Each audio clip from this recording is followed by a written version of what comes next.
haven't made a proper map for my D&D party in quite some time, so I decided I had the week off this week. It was time to make one.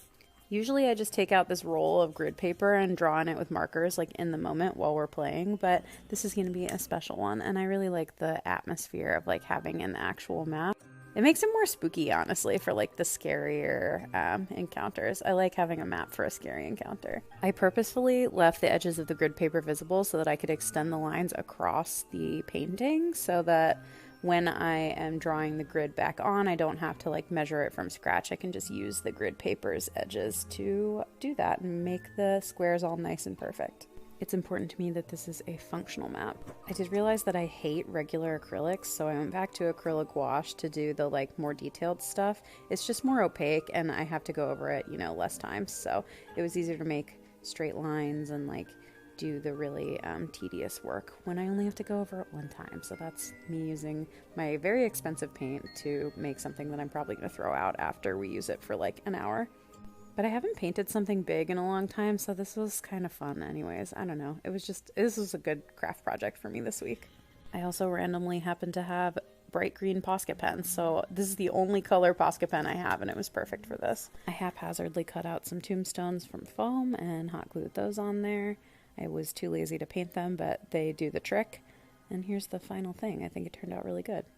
Let's set the scene. Picture this. It's raining. It's been raining for about a half an hour. The rest of the city is still dancing and partying at the Midsummer's Eve ball, but Rag, Tar, and Sybil have been pulled away because there's a stench behind the cathedral and a wailing sound coming from a banshee who has infiltrated the cemetery behind the cathedral. She's holding a strange glowing lantern, which Tar decides to open because it's strange and glowing, and gets attacked by a will-o-wisp. They pinpoint that the stench is coming from the mausoleum and investigate it to find that a corpse flower is inside of it. This corpse flower sprouted from a carcass centaur that they killed about 4 weeks ago, and it has been germinating behind the cemetery ever since. Now it is digesting corpses and dropping them as zombies into the graveyard and the greater city beyond, and it has also dropped the carcass centaur as a zombie.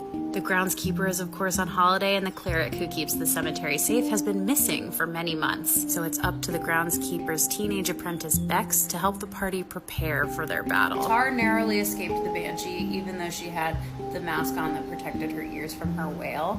Rag was electrocuted by the will-o-wisp because everything was wet from the rain, and then she was subsequently absorbed by the carcass centaur, which had fallen out of the corpse flower. Sybil somehow took no damage whatsoever, and they all were healed up by the nuns in the church, and then had to deal with Rag's girlfriend, who's very mad at all of them for getting her in that mess.